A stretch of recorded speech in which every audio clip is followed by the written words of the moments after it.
إلا تنصروا فقد نصره الله إذ أخرجه الذين كفروا ثاني اثنين إذ هما في الغار إذ يقول لصاحبه لا تحزن إن الله معنا فأنزل الله سكينته عليه وأيده بجنود لم تروها وجعل كلمة الذين كفروا السفلى وكلمة الله هي العليا والله عزيز حكيم۔ 26 دسمبر 2025 جمعۃ المبارک۔ اللہ رب العزت نے اس میں ایک تو یہ بتلایا ہے کہ اگر تم اللہ کے رسول صلی اللہ علیہ وسلم کی مدد نہیں کرو گے تو اللہ تعالیٰ نے اس کی مدد کی ہے۔ اور غار ثور کا واقعہ یہاں پہ بیان فرمایا ہے۔ اللہ تعالیٰ نے اصل بات یہ ہے کہ رسول اللہ صلی اللہ علیہ وسلم نے جب لا الہ الا اللہ دعوت دی ہے تو کفر رسول اللہ صلی اللہ علیہ وسلم کے مخالف بنا ہے، اور اس حد تک مخالف بنے ہیں کہ انہوں نے یہ سوچا ہے کہ حضور اکرم صلی اللہ علیہ وسلم کو شہید کر دیا جائے، نعوذ باللہ دنیا سے مٹا دیا جائے۔ اور یہ کام آسان نہیں تھا۔ انہوں نے دار الندوہ میں بیٹھ کر میٹنگ کی کہ ہر قبیلے کا ایک ایک آدمی لے کر یکبارگی رسول اللہ صلی اللہ علیہ وسلم پہ نعوذ باللہ حملہ کر دیا جائے، اور ہر قبیلے کا آدمی تلوار چلائے گا، یہ پتہ نہیں چلے گا کہ کس کی تلوار سے شہید ہوئے ہیں۔ تمام قبیلوں سے بنو ہاشم کا لڑنا مشکل ہو جائے گا۔ بنو ہاشم رسول اللہ صلی اللہ علیہ وسلم کا خاندان ہے، وہ کفر کی میٹنگ میں، مشرکین منافقین کی میٹنگ میں شریک نہیں تھے، کہ زیادہ سے زیادہ انہوں نے کہا کہ بنو ہاشم بدلہ نہیں لے سکیں گے، زیادہ سے زیادہ وہ مطالبہ کر لیں گے، خون بہا کا ہم دے دیں گے۔ اور ان کی میٹنگ کے وقت شیطان انسانی صورت میں باہر کھڑا ہو گیا، اور اس سے جب مشرکین نے پوچھا کہ تو کون ہے تو اس نے کہا میں نجد کا ایک شیخ ہوں، بزرگ ہوں، کسی قبیلے کے سردار کی شکل میں آیا تھا کہ آپ کی بات سننا چاہتا ہوں، ہو سکتا ہے کہ کوئی مشورہ دے دوں۔ وہ شریک ہوا۔ اللہ تعالیٰ نے اپنے نبی حضرت محمد الرسول اللہ صلی اللہ علیہ وسلم کو یہ ان کا پروگرام بتلا دیا۔ اللہ کے نبی صلی اللہ علیہ وسلم کے صحابہ پہلے ہجرت کی تیاریوں میں تھے اور ہجرت شروع کر چکے تھے صحابہ۔ حضرت ابوبکر صدیق رضی اللہ تعالیٰ عنہ کا ارادہ ہجرت کا ہوا تو اللہ کے رسول صلی اللہ علیہ وسلم نے فرمایا، جس کا مفہوم ہے کہ میں اور آپ اکٹھی ہجرت کریں گے۔ جب اللہ تعالیٰ نے رسول اللہ صلی اللہ علیہ وسلم کو اس واقعے سے مطلع فرما دیا اور ہجرت کا حکم دے دیا تو حضور اکرم صلی اللہ علیہ وسلم حضرت ابوبکر صدیق رضی اللہ عنہ کے دروازے پر گئے ہیں۔ کفار نے گھر کو گھیرا ہوا تھا۔ اللہ کے رسول صلی اللہ علیہ وسلم جب باہر نکلے ہیں تو مٹی کی ایک مٹھی بھری ہے اور ان کی طرف پھینکی ہے، وہ مٹی ان کی آنکھوں میں گئی ہے، اور اللہ رب العزت کا یہ معجزہ تھا جو رسول اللہ صلی اللہ علیہ وسلم کو عطا کیا کہ رسول اللہ صلی اللہ علیہ وسلم ان کے دائرے سے، یعنی ان کے محاصرے کو توڑ کر حضرت ابوبکر صدیق رضی اللہ عنہ کے پاس پہنچ گئے۔ حضرت ابوبکر صدیق رضی اللہ عنہ کو ساتھ لگایا اور راتوں رات ہجرت شروع کر دی۔ حضرت علی رضی اللہ عنہ کو اپنے بستر پہ لٹا گئے کہ جو لوگوں کی امانتیں ہیں ان کو واپس کر دینا۔ حضرت علی رضی اللہ تعالیٰ عنہ آقا علیہ السلام کے بستر پہ لیٹے ہوئے، جب کفار کو پتہ چلا صبح کے آقا علیہ السلام نہیں ہیں تو ابوبکر صدیق رضی اللہ عنہ کے دروازے پہ گئے ابو جہل اور اس کی پارٹی۔ ابو جہل اینڈ کو اس کی دروازے پہ گئے حضرت ابوبکر صدیق رضی اللہ تعالیٰ عنہ کے، ان کی بیٹی سے پوچھا کہاں گئے، غالباً حضرت اسماء رضی اللہ تعالیٰ عنہ، چھوٹی بیٹی تھی۔ جب انہوں نے نہیں بتلایا تو اسے اتنا زوردار تھپڑ مارا ابو جہل نے کہ کان کی بالی کان سے نکل کر یا ٹوٹ کر گر پڑی۔ ادھر رسول اللہ صلی اللہ علیہ وسلم کا سفر شروع تھا۔ آقا علیہ السلام کے اور حضرت ابوبکر صدیق رضی اللہ عنہ کے گھر سے لے کر غار ثور تک تقریباً 9.5 کلومیٹر کے لگ بھگ فاصلہ بنتا ہے، جو کتابوں میں ہم نے پڑھا ہے 6 میل کہتے ہیں، تو 6 میل کے 9.5 کے لگ بھگ کلومیٹر بنتے ہیں آج کے حساب سے۔ رسول اللہ صلی اللہ علیہ وسلم صدیق اکبر کے ساتھ ہجرت پہ ہیں، روانہ ہیں۔ راستے میں سنگلاخ پہاڑ ہیں، نوکیلے پتھر ہیں، جہاں جہاں دشواری ہوتی ہے. 3-4 کلومیٹر کا تو پہاڑی راستہ تھا غالباً. جہاں جہاں نوکیلے پتھر اور سنگلاخ پہاڑ کی پتریلی زمین آ جاتی, حضرت ابوبکر صدیق رضی اللہ تعالیٰ حضور اکرم صلی اللہ علیہ وسلم کو اپنے کاندھوں پہ بٹھا لیتے, نبوت کو اپنے کاندھوں پہ بٹھا لیتے. نبوت کا بوجھ آقا علیہ السلام تشریف فرمایا حضرت ابوبکر صدیق کے کاندھوں پر. پہنچ گئے ایک غار پر جسے غار ثور کہتے ہیں. حضرت ابوبکر صدیق رضی اللہ تعالیٰ نے حضور اکرم صلی اللہ علیہ وسلم کو باہر روک دیا اور خود غار میں چلے گئے. غار کی صفائی کی. غار کی صفائی کر کے جو جو سوراخ نظر آئے اپنی چادر کو پھاڑ پھاڑ کے ان سوراخوں کو بند کر دیا کہ کوئی موذی جانور نکل کر نقصان نہ پہنچا دے. ایک سوراخ باقی رہ گیا اور کہیں پہ یہ آتا ہے کہ 2 سوراخ باقی رہ گئے. تھکے ہوئے تھے, 9.5 کلومیٹر کے آس پاس سفر کیا تھا. آقا علیہ الصلوۃ والتسلیم نے ابوبکر صدیق رضی اللہ عنہ پہاڑی چڑھائی تھی, سب سوراخ بند کر دیے. اپنی چادر کو پھاڑ پھاڑ کر ان 2 سوراخوں پر حضرت ابوبکر صدیق رضی اللہ تعالیٰ نے اپنے دونوں پاؤں رکھ دیے, سوراخوں کو اپنی ایڑیوں سے بند کر دیا اور حضور اکرم صلی اللہ علیہ وسلم کو اشارہ دیا, عرض کیا کہ تشریف لائیں. آقا علیہ السلام تشریف لائے ہیں. تشریف لا کر حضرت ابوبکر صدیق رضی اللہ عنہ کی ران مبارک پہ سر رکھ کے آقا علیہ السلام نے اپنا سر مبارک اس کی ران پہ رکھا اور وہاں پہ سو گئے. کچھ وقت گزرا, سانپ نے باہر نکلنے کی کوشش کی. جس سوراخ پر صدیق اکبر کا پاؤں تھا نہیں نکل سکتا تھا. حضرت ابوبکر صدیق رضی اللہ تعالیٰ نے اپنی ایڑی سے سوراخ کو بند کر رکھا تھا. سانپ بار بار کوشش کرتا نکلنے کی, بار بار ڈستا رہا, بار بار ڈنگ مارتا رہا ابوبکر صدیق کو. ابوبکر صدیق رضی اللہ تعالیٰ عنہ نے بار بار سانپ کا ڈسنا برداشت کر لیا لیکن سوراخ سے پاؤں نہیں ہٹایا. جسم میں حرکت نہیں آئی, پیغمبر کو نہیں بتلایا اور جسم میں حرکت نہیں آئی, ہلے نہیں ہیں. کیوں؟ اگر میں ہلتا ہوں رسول اللہ صلی اللہ علیہ وسلم کی آنکھ کھل جائے گی. میری ران پر رسول اللہ صلی اللہ علیہ وسلم کا سر مبارک ہے, سوئے ہوئے ہیں. جب تکلیف حد سے بڑھ گئی, برداشت سے بڑھنے لگی, بار بار سانپ ڈس رہا ہے, بار بار ڈنگ مار رہا ہے, آنکھوں سے آنسو آ گئے تکلیف کی وجہ سے. آنسو رسول اللہ صلی اللہ علیہ وسلم کے چہرے پہ گرے تو آقا علیہ السلام کی آنکھ کھل گئی.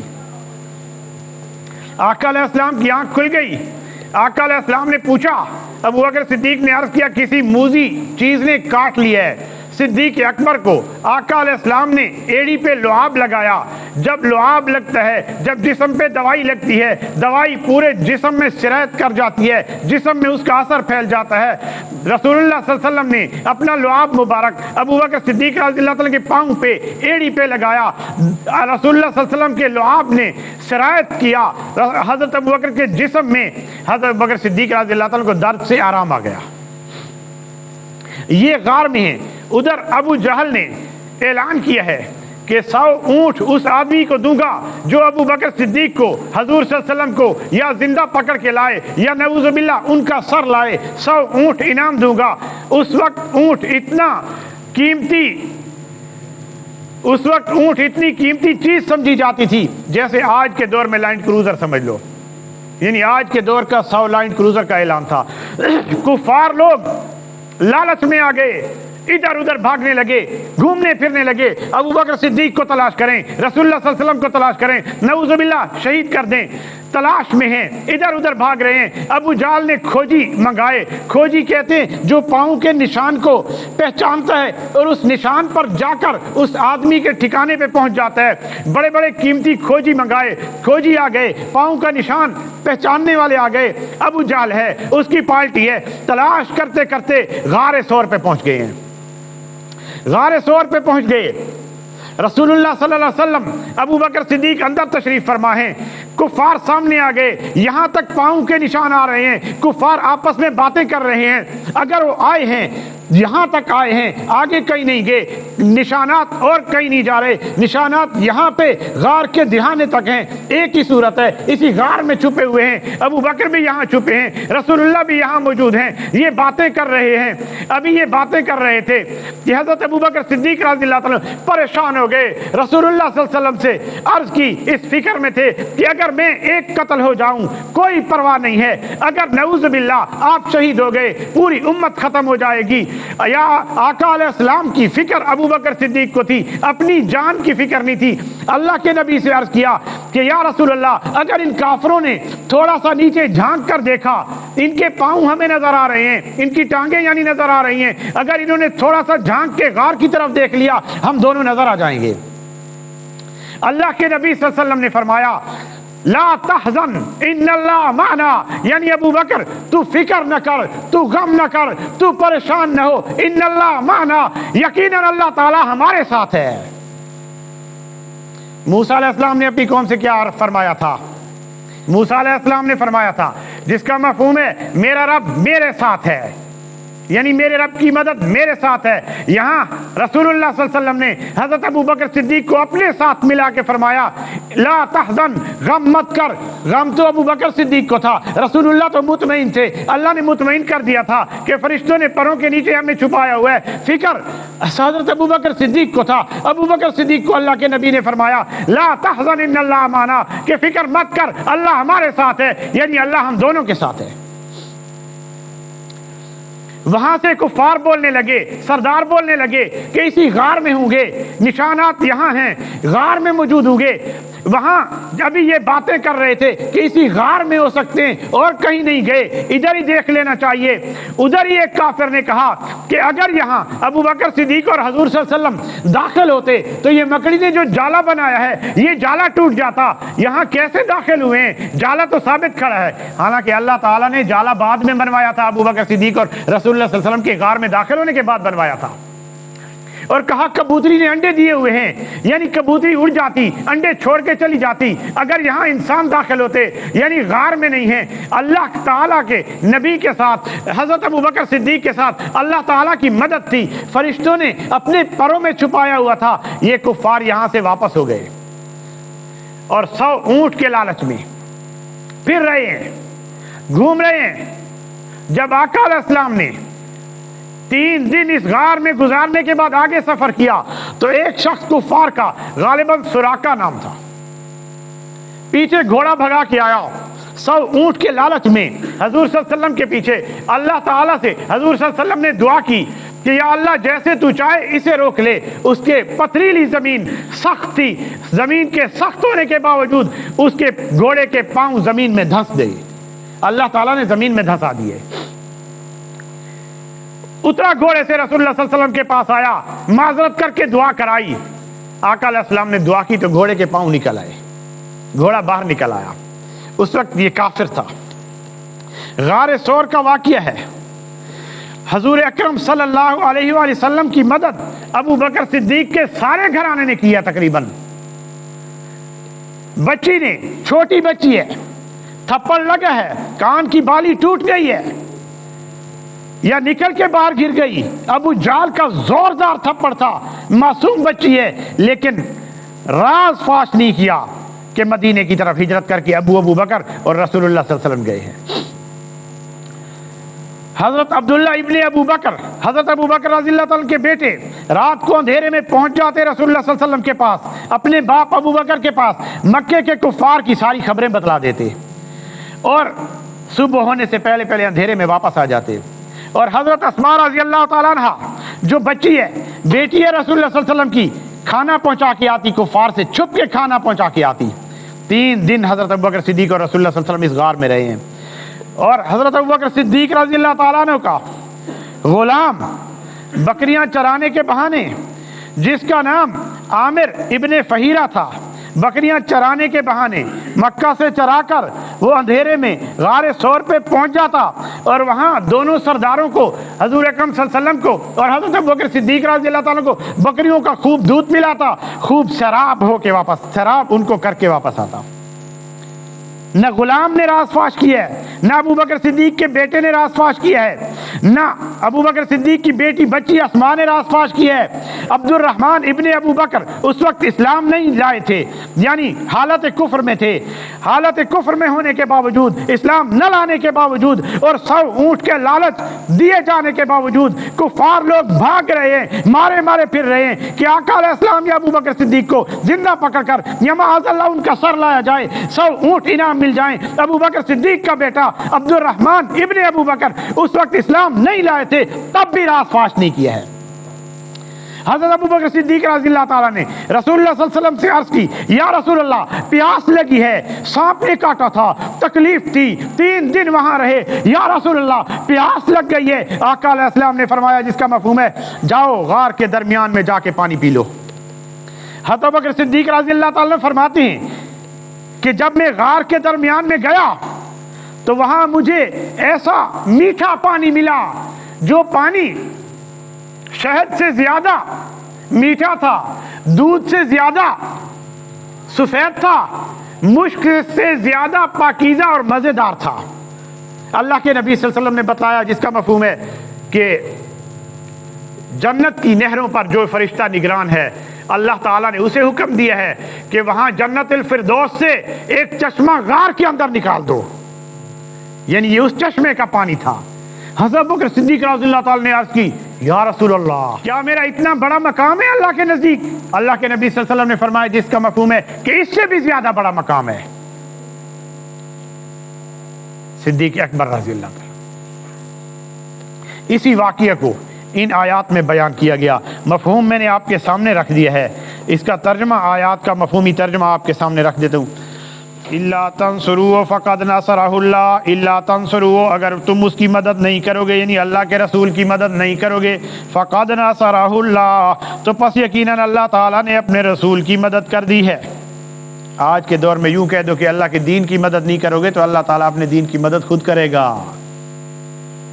اذ اخرجہ الذین کفروا ثانی اثنین اذ ہما فی الغار، جس وقت نکالا اس کو رسول اللہ صلی اللہ علیہ وسلم کو کافروں نے، اور جب وہ دونوں غار میں تھے، دو میں دوسرا۔ اذ یقول لصاحبہ، جس وقت کہہ رہا تھا اپنے دوست سے، اپنے صحابی سے، اپنے رفیق سے، یعنی رسول اللہ صلی اللہ علیہ وسلم اپنے صحابی، اپنے دوست، اپنے رفیق ابو بکر صدیق سے کہہ رہے تھے، لا تحزن ان اللہ معنا، کہ فکر نہ کرو اللہ تعالی ہمارے ساتھ ہے۔ یہاں قرآن کریم نے حضرت ابو بکر صدیق کو لصاحبہ کا لفظ استعمال کر کے رسول اللہ کا صحابی کہا ہے۔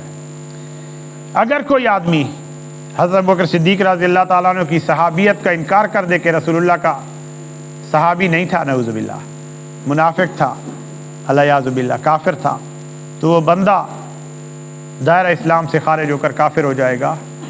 کیوں کہ قرآن کریم کی آیت اذ یقول لصاحبہ، قرآنی آیت کا منکر ہوگا، قرآنی آیت کا منکر ہونے کی وجہ سے مسلمان نہیں رہے گا۔ اللہ تعالیٰ اس سے بچائے۔ جب اللہ کے رسول صلی اللہ علیہ وسلم نے تسلی دی اللہ ہمارے ساتھ ہے، فانزل اللہ سکینتہ، پس اللہ تعالیٰ نے نازل فرما دی اس پر سکینہ، یعنی اطمینان قلب۔ فانزل اللہ سکینتہ علیہ، تو پس اللہ تعالیٰ نے اس پر سکینہ یعنی اطمینان قلب حضرت ابو بکر صدیق پر نازل فرما دی۔ بعض مفسرین یہ لکھتے ہیں کہ رسول اللہ صلی اللہ علیہ وسلم پر اطمینان قلب نازل فرمایا۔ بات یہ ہے کہ رسول اللہ صلی اللہ علیہ وسلم پہلے سے مطمئن تھے، تو بعض مفسرین نے یہ لکھا ہے کہ حضرت ابو بکر صدیق چونکہ فکر میں تھے، ان پر سکینہ اور اطمینان قلب نازل فرمایا۔ وَأَيَّدَهُ، اور مدد کی اس کی یعنی اپنے رسول کی اللہ تعالیٰ نے، بِجُنُودٍ، ایسے لشکروں کے ساتھ، لم تروہا، جس کو تم نے نہیں دیکھا، یعنی فرشتوں کا لشکر بھیج دیا تھا۔ جنود جمع ہے، فرشتوں کے لشکر یعنی بھیج دیے تھے۔ وَجَعَلَ كَلِمَةَ الَّذِينَ كَفَرُوا السُّفْلَىٰ، اور کافروں کی بات کو اور کفار کی بات کو اللہ تعالیٰ نے نیچا کر دکھایا۔ جتنے پروگرام بنائے، 100 اونٹ کے لالچ دیے، مکے کی سرداری ابو جہل کے پاس تھی، گویا مکے پر حکومت ابو جہل کی تھی، اللہ رب العزت نے ان کے سارے پروگرام رسول اللہ صلی اللہ علیہ وسلم کے گھر کو گھیرے میں لیا، وہاں سے بھی اللہ کے نبی نے ان کے سامنے نکالا، ان کی آنکھوں میں مٹی ڈال کے، یہ آنکھیں ملنے لگے، نکل کے چلے گئے، غار کے دہانے پہ پہنچے، اللہ تعالیٰ نے مدد فرمائی ہے اپنے نبی کی، کافروں کی بات کو نیچا کر دکھایا کہ ہر قیمت ہم نعوذ باللہ رسول اللہ صلی اللہ علیہ وسلم کو شہید کریں گے، یہ بات ان کی نیچے کر دکھائی۔ وَقَلِمَةُ اللَّهِ هِيَ الْعُلْيَا، اور اللہ تعالی کی بات ہی بلند ہے، اللہ تعالیٰ کی بات بلند ہے۔ واللہ عزیز حکیم، اور اللہ تعالیٰ زبردست حکمتوں والا ہے۔ دعا کریں کہ اللہ تعالیٰ اپنے احکام پر رسول اللہ صلی اللہ علیہ وسلم کی سنت کے مطابق عمل کرنے والا بنائے۔ اب سنتیں پڑھ لیں۔